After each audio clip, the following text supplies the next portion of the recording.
Welcome to the MacArthur Memorial Podcast. I'm your host, Amanda Williams.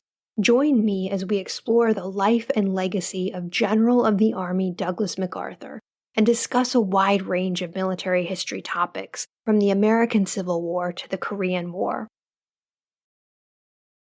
In the darkest days of World War II, two towering figures stood as a living embodiment of national defiance.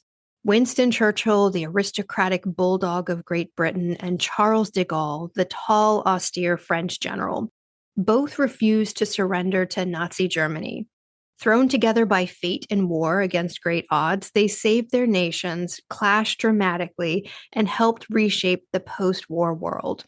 To explore their stories, today we have the pleasure of hosting Richard Vinen, author of the new dual biography, The Last Titans: How Churchill and de Gaulle Saved Their Nations and Transformed the World.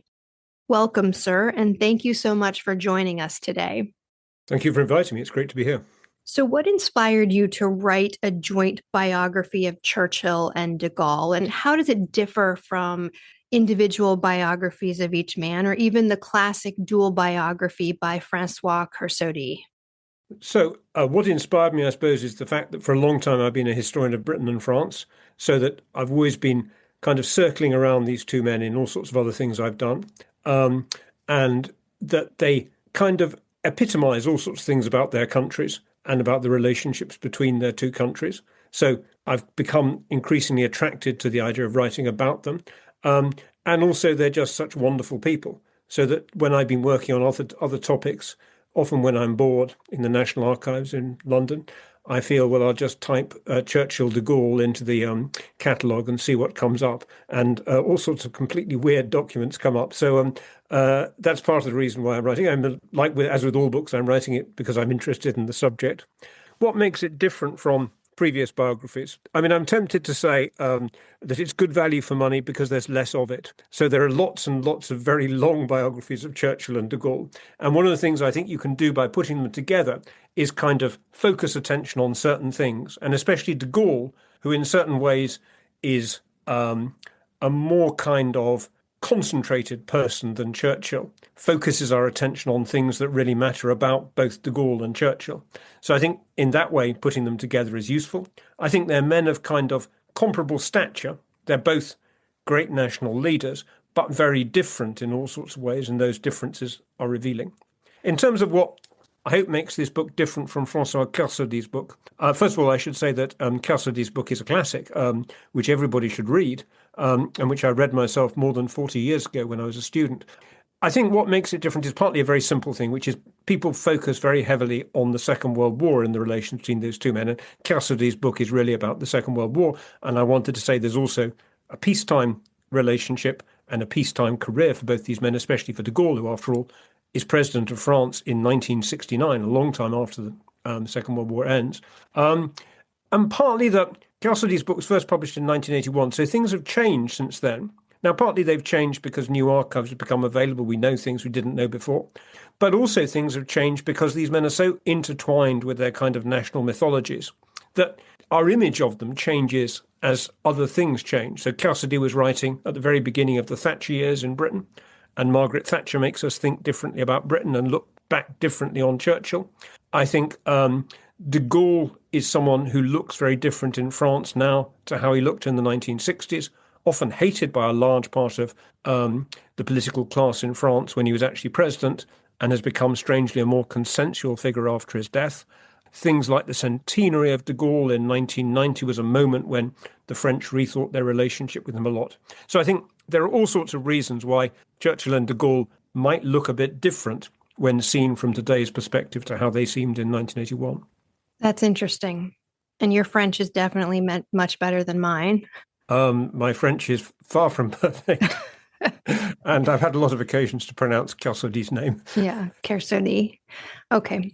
I had to read it in grad school. And what I thought was very interesting is that it was probably the only book about de Gaulle that I ever had as like required reading from many, many years of school and graduate studies. So, and for someone that was doing a lot of military history too, and modern European, I was, just stunned that we had not been introduced to de Gaulle sooner. So I think for a lot of American audiences, I'm excited about your book because I think it will be kind of opening into his life and to what he actually did.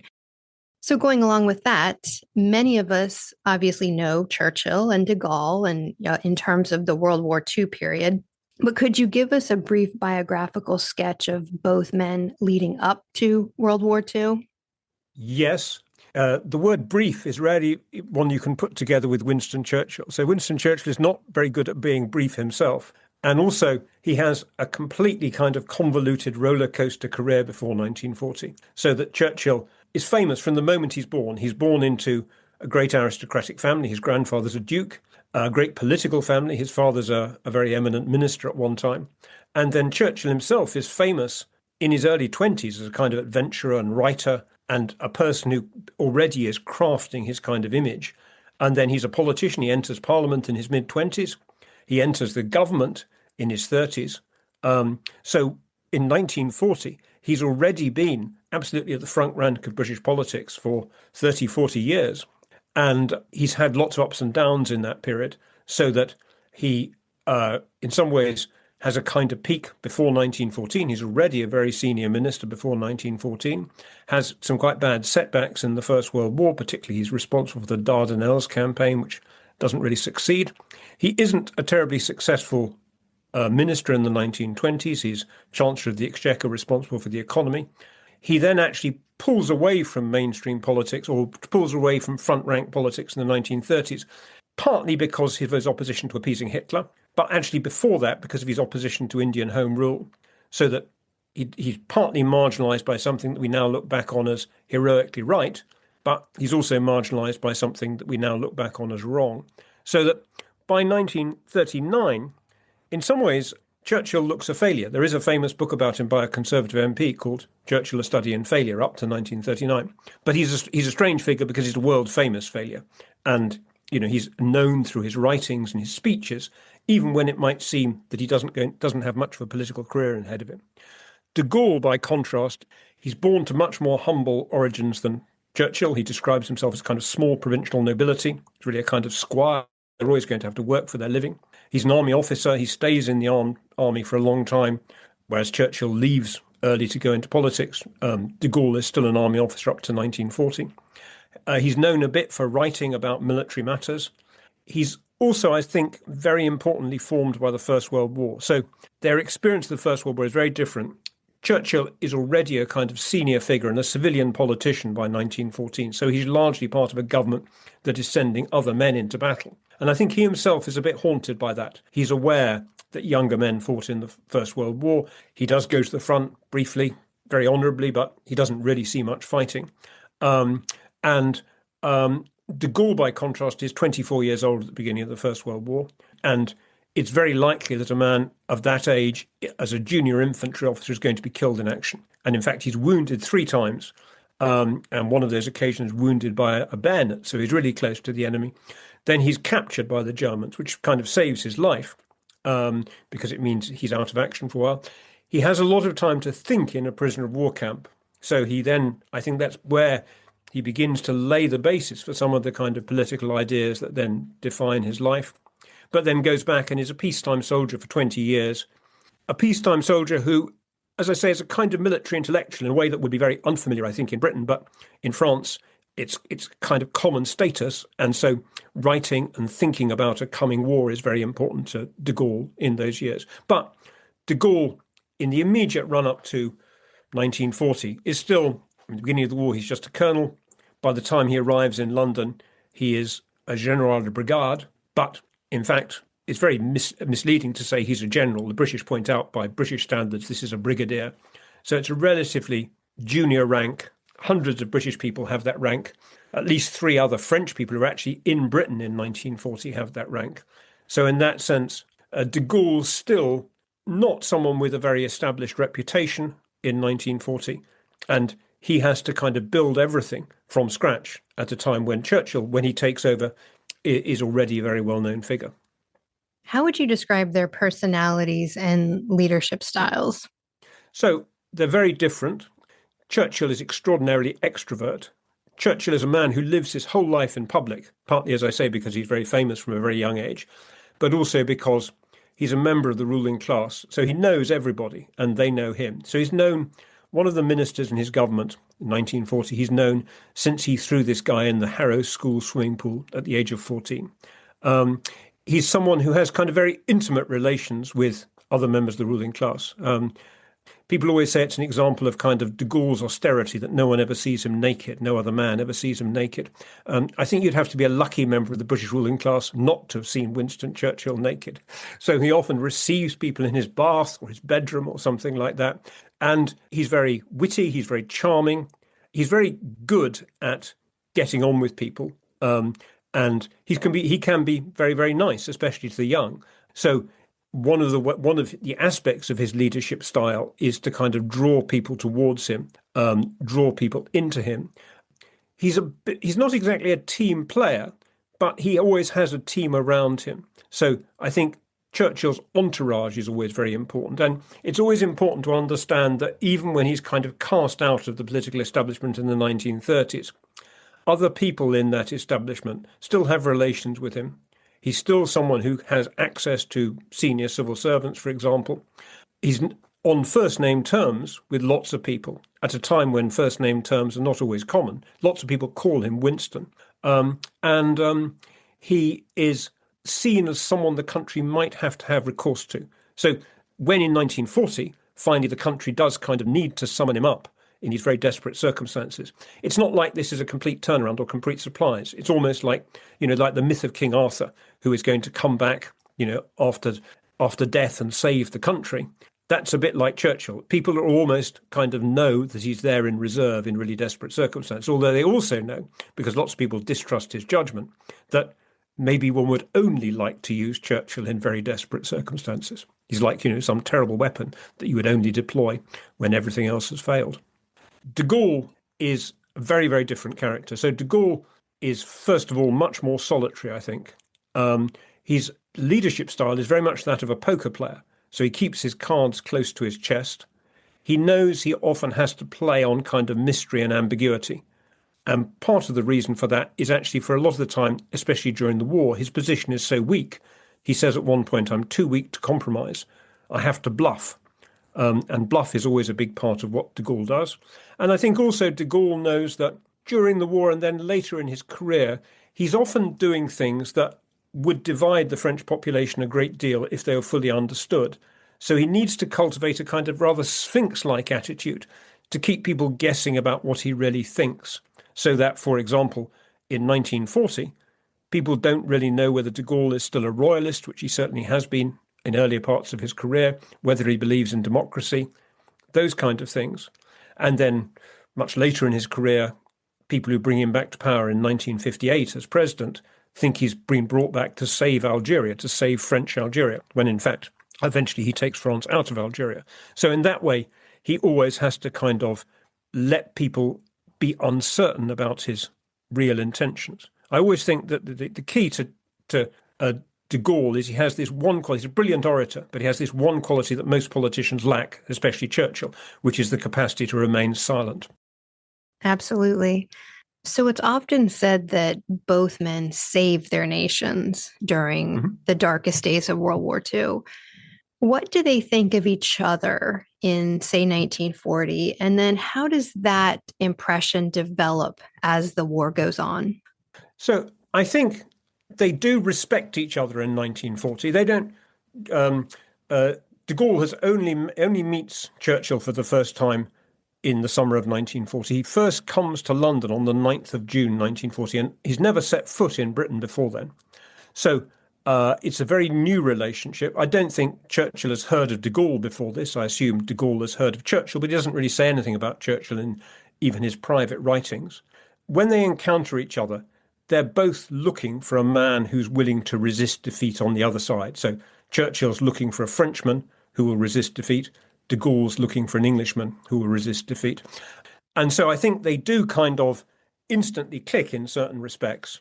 It's a bit hard to know the full dimensions of this. So Churchill famously says about de Gaulle, he says when he first meets him, or meets him at one of the kind of conferences in France, as France is defeated, the government is retreating southwards away from Paris. There are these kind of desperate conferences where Churchill flies out to talk to French leaders. And he says he sees de Gaulle and he addresses him as l'homme du destin, the man of destiny. And Churchill repeats this claim several times, and particularly he sends a telegram to de Gaulle at the day after the Second World War ends in Europe, the 9th of May 1945, saying, "I'll never forget that day when I addressed you as the man of destiny." De Gaulle, very characteristically, always denies these words have been spoken and says this is just Churchill romanticising things. That, I think, says a lot about their relationship. So Churchill is a romantic about lots of things, including especially about France. So he loves France. He's been to France a lot before 1940. He admires French people a great deal. So he admires Clemenceau as a leader in the First World War. He admires de Gaulle in some ways. And I think he admires de Gaulle because he finds de Gaulle a romantic figure, which is strange because de Gaulle himself does not have a romantic view of the world. But I think the big illustration of this is that Churchill's most famous witticism about de Gaulle is he says, he thinks he's Joan of Arc, but I can't get my bloody bishops to burn him. Now, that sounds very funny, but actually, Churchill worships Joan of Arc. He thinks she's the greatest human being in French history. So I think there's an element of the kind of chivalry and the heroism of de Gaulle's lonely stand that really attracts Churchill. De Gaulle, I suppose his famous remark about Churchill, which is a remark he could equally well have made about himself, he says, Churchill is an artist of history, the great artist of a great history. And I think he has this very strong idea of Churchill as a man kind of artistic in his historical intervention, artistic in what he does, but also artistic in his ability to create a certain image and an awareness that creating an image is itself a kind of political act. So I think that's a very shrewd remark to make about Churchill. And I think probably de Gaulle is always a bit more shrewd and realistic about Churchill than Churchill is about de Gaulle. And one of the sad things about their relationship is precisely, I think, because Churchill romanticizes de Gaulle and romanticizes France. He begins to turn against de Gaulle when he thinks de Gaulle is thwarting him or when he thinks de Gaulle is impeding the kind of progress of the war, particularly when he thinks de Gaulle is compromising relations between the United Kingdom and the United States, which Churchill regards as absolutely essential. So at times he becomes extraordinarily angry with de Gaulle. And also, one should say the relationship between these two men is defined by very different statuses. So in 1940, de Gaulle is really no one. The French, when he broadcast to them on the 18th of June 1940, his first broadcast from London, the French don't know what he looks like. They think he must be a short, fat man because that's how Vichy cartoons, French collaborationist cartoons portray him. He's actually, of course, a very tall, thin man. They don't know how to spell his name. So he has to make his reputation from nothing under these very strange circumstances in a foreign city. He's been sentenced to death in absentia in his own country. And he's also got very little status. So people sometimes talk about de Gaulle as the head of an exiled government. He's not. The government of Marshal Pétain in France is a legitimate government. So the Americans have an ambassador at Vichy in France, the Pétain government at Vichy in France, until the end of 1942. And the British don't have an ambassador at Vichy, but they still accept Vichy as the real government. And the South Africans, the Canadians, both Commonwealth countries fighting against Germany from the beginning of the war, both have ambassadors at Vichy. So in that sense, de Gaulle is always at risk of being circumvented, partly by the prospect that Vichy itself might rejoin the war, or parts of it might rejoin the war. And he's always a bit vulnerable to Churchill because Churchill knows so many other French people that Churchill is always aware there are other French people he might call on, other people who might represent France. I think, in fact, one person that Churchill especially thinks might represent France is Churchill. So Churchill has an image of himself as someone who's very close to France.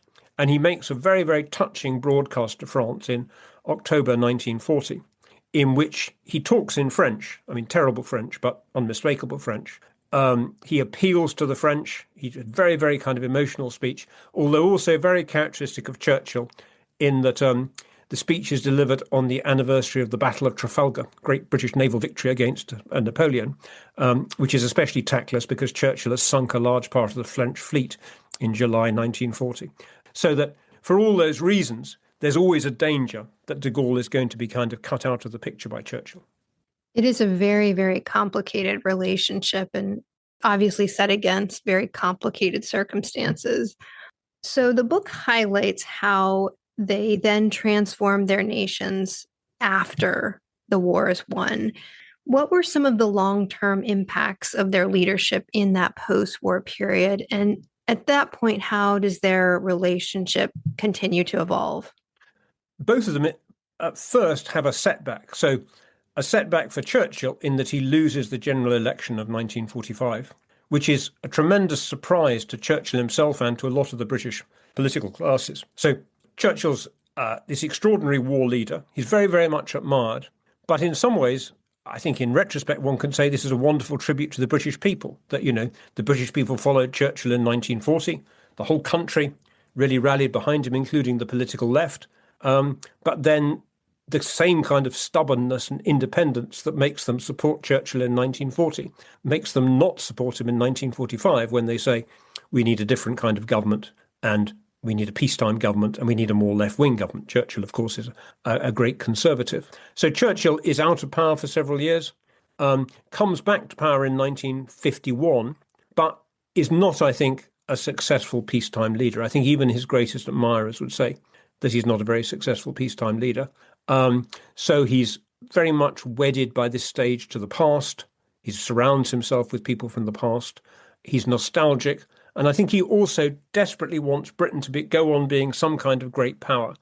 And he feels that the way she might be able to do that is by being a kind of intermediary between the United States and the Soviet Union. And I think that very much overstates Britain's real importance.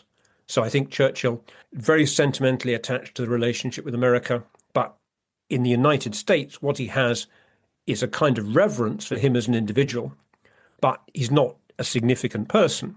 And in some ways, Britain's not significant. So it's very kind of painful that in the early 1960s, on the one hand, Churchill becomes an honorary citizen of the United States. But on the other hand, this is the time when the American Secretary of State says Britain has lost an empire and not yet found a role, which obviously a painfully accurate remark. De Gaulle leaves power in January 1946. So he comes back, he becomes head of government in France. He then resigns in January 1946, resigns partly, I think, because he hasn't got his way about a new kind of French constitution, perhaps also because he's very inexperienced. I think he doesn't entirely know what he's going to do as a peacetime politician. And also because de Gaulle is always a great resigner. So he always feels it's better to walk away from power than to be in office when you can't get what you want. And then de Gaulle has a long period. He tries to lead a new kind of political formation and come back to power in the late 1940s, but then a long period in the 1950s when he's excluded from power, and it seems that his political career is over. And it seems at that stage that the only thing he's going to leave to France are going to be his war memoirs. And in fact, he spends a lot of time writing them, and he's very conscious that his war memoirs are going to be a contribution to the future of France, that this is going to provide a kind of model that people may use in the future. But he doesn't necessarily think he's ever going to hold power again.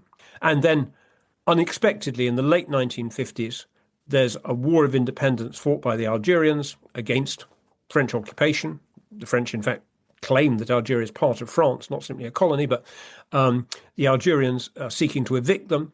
The army and the settlers in Algeria, the European settlers, turn to de Gaulle as their alternative, the person who's going to save them and maintain French Algeria. But then de Gaulle, I think probably having come back to power initially, not knowing what he's going to do, decides that it would be better for France to leave Algeria. So he makes this very radical decision to break with his own supporters, to break with all the kind of conservative traditions that people might associate with him. And I think that's very typical of what de Gaulle is capable of doing. So that de Gaulle is, in contrast to Churchill after 1945, de Gaulle does not look back. Churchill is a great nostalgic who wants the past to come back, I think. And Churchill makes a very celebrated speech on the 18th of June 1940, which ends with the words, if the British Empire and its Commonwealth should last 1,000 years, people will still say this was our finest hour. And that's a speech that comes to acquire a double edge, because, of course, if you said you've had your finest hour, then everything else for Churchill and perhaps for Britain is a decline. And the British do look back to 1940 a lot, I think, and sometimes we look back on it as a kind of narcotic, which perhaps helps to dope us from the extent to which really our status has changed. By contrast, de Gaulle also makes his great speech on exactly the same day from London on the BBC, his call to honour, his call for the French people to resist. But he hates being reminded of that.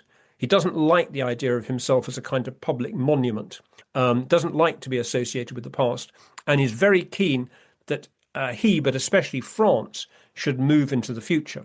And you see this in his attitude to Algeria in the early 1960s. So he makes this wonderful speech, which is a really kind of self-conscious speech about his own personality and about France, when he says, I was born in the 19th century, in the age, as he puts it, of the fleet at sail, the sweetness of the oil lamps, the age of the carriages. And then suddenly he kind of bangs the table and says, but that world is gone, that's over. And then he says there's no policy worthwhile unless it's founded on reality. And I think he does grasp this need for change. So here at the MacArthur Memorial, obviously we study General MacArthur's life. Whenever I'm reading biographies of these other leaders, contemporaries, I'm always trying to think, how is he similar in some ways to these? How is he different? And what really stood out for me with your book is this idea that these are both men of the 19th century, kind of living, operating, leading in the 20th century, and all the change that kind of comes in that period. And that's what made me think of MacArthur while I was reading it. I think, like Churchill, he can be very nostalgic for, he grew up in the American West, and this idea of, the American West and all the many complicated things that come with that. But then I thought, in some respects, like de Gaulle, I think he understands in 1945 that the post-World War is different. He thinks, there are things that are going to have to change. And I think he has a very pragmatic approach, not always right about everything, but a very pragmatic approach to, I love the past, I'm a little nostalgic, but to make things work in this real post-World War period, things have to change. And so I thought that was very, very interesting in the book. I think it's partly their personalities. It's partly, of course, the fact that de Gaulle has good luck. So there's nothing that defines great leaders more than good luck. So the good fortune that he's still comparatively young at the end of the Second World War. The good fortune, in a funny kind of way, that France knows it's been defeated. So the French, I think, understand that the defeat of 1940 means they have to kind of restructure their country in all sorts of ways. He also has the enormous good fortune that the French economy grows very spectacularly after the late 1940s, which is not something he's responsible for, but I think he kind of understands how important it is. And he's able to surf that wave of economic modernization. And he understands there are things he needs to do to kind of help that along. It always seems to me that their relationship with one other man, kind of third man in this story, is very revealing, which is Jean Monnet. So Jean Monnet, kind of French temporary civil servant, is actually in London on the 18th of June, 1940. And he offers to go back to France, try to persuade the French not to accept an armistice. And Churchill is very cross with him and says, no, we've done too much for this man. Actually scribbles a note in his own handwriting, say, do nothing more for this man. And I think Monnet is the exact opposite of Churchill and de Gaulle. He doesn't believe in great men. He doesn't even believe in great countries. He believes that big economic forces define our lives. He knows that the big economic force, the second half of the 20th century, is going to be the United States. There's nothing you can do about that. You just have to live with it. He goes to the United States for much of the Second World War. Now, neither Churchill nor de Gaulle likes Jean Monnet, or at least they don't like his vision of the world. But I think de Gaulle understands Monnet's right deep down, and therefore he does in practice take a lot of Monnet's advice about economic planning, about European integration, about all the things that Monnet seeks to do. Final thoughts. If listeners take away one big idea from The Last Titans, what would you want it to be? Or maybe a few thoughts. Yeah. So I suppose one thing I'd say is that this is not just a kind of celebration of great men, I hope. And I think, great men exist because they exist in a particular kind of context. And one has to understand what that context is. And I think that both men benefit from particular circumstances. Churchill especially benefits from people around him. Churchill is most effective when people argue with him, and they argue with him a lot in 1940. They argue with him, for example, when he wants to get rid of de Gaulle. Other people say, no, you can't do that. Now we have to accept de Gaulle's importance that he's acquired during the course of the war. So I think Churchill loses after 1945 precisely because people become too deferential to him. They stop arguing with him. So one lesson is always argue with powerful men, although don't expect to get a polite response when you do argue with them. I think the second point is that in some ways we often think of greatness and we think of Churchill and de Gaulle as associated with victory. But in lots of ways, the defining quality of people like this is how they deal with defeat. So that there's the defeat of 1940, which is a defeat for France, but also, of course, a defeat for Britain. The British Army has retreated from France in considerable disorder in 1940. And then, very importantly for Churchill, the fall of Singapore to the Japanese in February 1942, which really marks the death knell of the British Empire. And I think Churchill kind of knows that. Churchill is very, very upset by the fall of Singapore. So both men have to live with circumstances under which things they value a great deal have gone. I think de Gaulle, in the end, in peacetime, adjusts better to things having gone than Churchill does. And I think also the last lesson I promised that I would say about this book is that what makes these men interesting is that they think about what's going to come after them.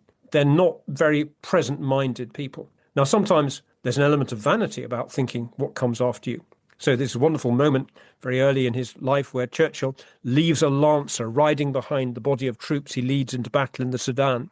And he wants the lancer behind because he wants to make sure someone will be there to recount his last moments if he, Churchill, is killed. So there's that kind of element of just thinking about how they're going to be remembered historically. But they also, I think, are very conscious about what their countries and the world is going to be like after they go. And again, I think that is partly to do with accepting political mortality. So de Gaulle, after all, walks away from power twice, once in 1946 and once in 1969. Both occasions he resigns when he doesn't have to. And I think he thinks, maybe my role is over now and I must leave France. France will be better in this kind of new world on its own. And Churchill, although he finds it much more difficult to walk away from power, of course, accepts the result of the 1945 election, accepts that there are circumstances under which he's going to be evicted from power. And I think both men also, it sounds a rather melancholy note to finish on, but they're both defined partly by their attitude to death. And they both know that, their death is coming. De Gaulle makes a wonderful remark. He gives a television address, recorded television address in the 1965 presidential election. And he's campaigning to be allowed to have another 7 years in office. But he says, whatever happens, I won't serve out my full mandate. And his aides say, you've got to take that out. You can't say that you're not going to serve for the full 7 years. So he does take it, they cut it from the tape. But nonetheless, in fact, he doesn't serve out his full mandate. And he knows, I think even at that stage, he's probably not going to be in power for 7 years and indeed not going to be alive for another 7 years. And I think he's thinking very much about what comes after him. So I think that's always something that is important and admirable in a leader. Well, they are two very fascinating, really very consequential men. So thank you very much for joining us today. And the book is The Last Titans: How Churchill and de Gaulle Saved Their Nations and Transformed the World. And that will be coming out March 17th, 2026. Thank you very much indeed. We hope you enjoyed that episode. If you have questions, comments, or topic suggestions, the MacArthur Memorial team wants to hear from you. You can reach us at macarthurmemorial@norfolk.gov or find us on X at MacArthur1880 or on Facebook and Instagram as MacArthur Memorial.